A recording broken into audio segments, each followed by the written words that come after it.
السلام علیکم اسٹوڈنٹس، امید ہے آپ سب خیریت سے ہوں گے۔ 5ویں جماعت کی اردو کی کتاب میں ہم نے پڑھا تھا قصہ حضرت یونس علیہ السلام۔ دریائے فرات کے کنارے ایک بستی آباد تھی جس کا نام نینوا تھا۔ وہاں پر اللہ تعالیٰ نے اپنے ایک نبی کو بھیجا تھا جن کا نام حضرت یونس علیہ السلام تھا۔ یونس علیہ السلام کی بات لوگوں نے نہیں مانی، ان کا مذاق اڑاتے رہے، جس سے وہ پریشان ہو کر دریا کے کنارے چلے گئے اور وہاں کشتی پہلے سے تیار تھی، اس میں سوار ہو گئے۔ یہ پورا قصہ ہم پہلے پڑھ چکے ہیں۔ اور وہاں جب کشتی میں سوار ہو گئے تو وہ طوفان کا شکار ہو گئی۔ بہت اونچی اونچی لہریں آنے لگیں تو لوگوں نے سوچا، ان کا یہ عقیدہ تھا کہ شاید کوئی غلام اپنے آقا سے فرار ہو کر یا بھاگ کر آیا ہے۔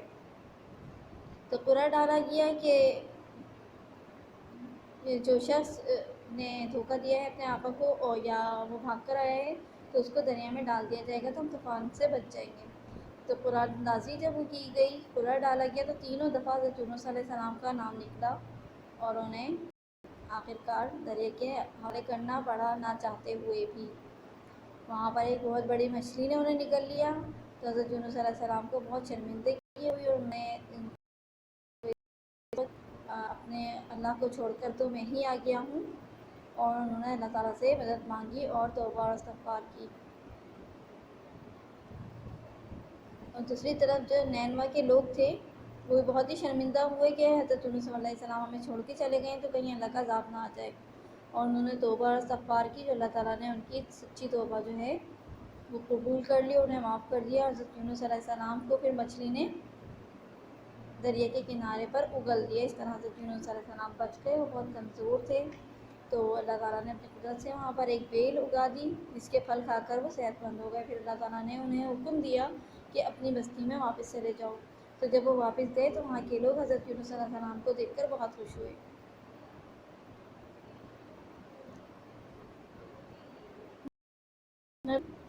تو اللہ تعالیٰ کا پیغام لوگوں تک پہنچاتے ہیں انہیں نبی کہتے ہیں، اور رسول انہیں کہتے ہیں جن پر آسمانی کتابیں نازل کی گئیں، جیسے توریت، زبور، انجیل اور قرآن پاک۔ یہ 4 آسمانی کتابیں ہیں، تو یہ جن پہ نازل کی گئیں انہیں رسول کہتے ہیں۔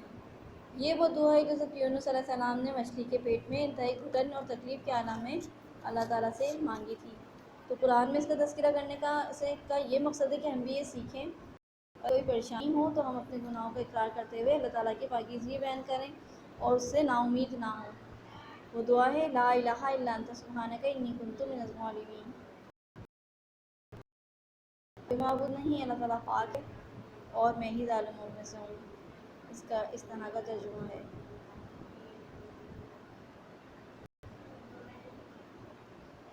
اس کے بعد ہم ورڈز میننگ کو خوب سمجھ لیتے ہیں، اور یہ ورڈز میننگ آپ کو اپنی کاپی میں کرنے ہوں گے، اور اس کے بعد معروضی سوالات کرنے ہوں گے آپ کو اپنی کاپی میں۔ اچھا سا ٹائٹل پیج بنائیے گا، دیکھیں یہاں پر کتنا بک میں کتنا اٹریکٹیو پیج بنایا جاتا ہے۔ آپ بھی کوشش کریں کہ اپنے پیج کو، ٹائٹل پیج کو اٹریکٹیو خوبصورت بنائیے، پتہ چلے کہ ہاں یہ کس سے بات ہو رہی ہے، ٹھیک ہے۔ تو چلیے، سب سے پہلا لفظ ہمارا ہے تعمیل کرنا، پورا کرنا۔ جیسے کسی حکم کی تعمیل کی جاتی ہے، اس حکم کو پورا کیا جاتا ہے، ٹھیک ہے۔ قبول کرنا کا مطلب ہوتا ہے مان لینا، یعنی تسلیم کر لینا، ٹھیک ہے۔ اگر تسلیم کرنا بھی اگر آپ کو مشکل لگتا ہے تو اس سے بھی زیادہ آسان ورڈ ہے مان لینا، ایکسیپٹ کر لینا، ٹھیک ہے۔ توبہ کرنا، کسی قول فعل سے باز رہنا۔ قول کہتے ہیں بات کو اور فعل کہتے ہیں کام کو۔ کوئی بھی بری بات جو ہمارے منہ سے نکلتی ہے، جان بوجھ کر یا انجانے میں ہمارا ارادہ نہیں ہوتا اور وہ غلطی ہم سے اگر ہو جائے تو اس کے لیے توبہ کرنا استغفار کہلاتا ہے، توبہ کہلاتا ہے، ٹھیک ہے۔ اپنی بات، کسی غلط بات سے، اپنے کسی غلط کام سے باز رہنے کو توبہ کہتے ہیں۔ باز رہنے کا بھی مطلب میں آپ کو بتا دوں، باز رہنے کا مطلب ہوتا ہے رک جانا، ٹھیک ہے۔ اب نیکسٹ ورڈ دیکھیے، وہی تبلیغ۔ تبلیغ کا مطلب ہوتا ہے نصیحت کرنا، اللہ تعالیٰ کا پیغام لوگوں تک پہنچانا، ٹھیک ہے۔ لغزش کہتے ہیں غلطی کو، لغزش کسی بھی غلطی کو، چھوٹی موٹی ہو یا بہت بڑی غلطی ہو، وہ لغزش کہلاتی ہے، ٹھیک ہے۔ مشورہ کرنا، صلاح کرنا، مشورہ کرنا، صلاح کرنا۔ کے بعد دیکھ لیجیے یہ ورڈس میننگ آپ کو کاپی پہ کرنے ہیں، اور اس کے بعد ہے معروضی سوالات۔ درست جواب کے دائرے کو پنسل سے بھریے اور خالی جگہ میں لکھیے۔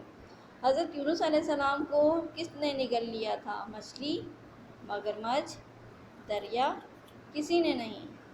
اس میں سے کون سا صحیح آپشن ہے ذرا بتائیے؟ صحیح آپشن کیا ہے؟ ہم نے پورا چیپٹر کس کے بارے میں پڑھا ہے؟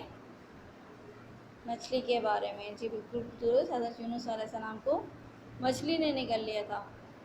مچھلی کے پیٹ میں کئی دن رہنے کی وجہ سے حضرت یونس علیہ السلام کیسے ہو گئے تھے؟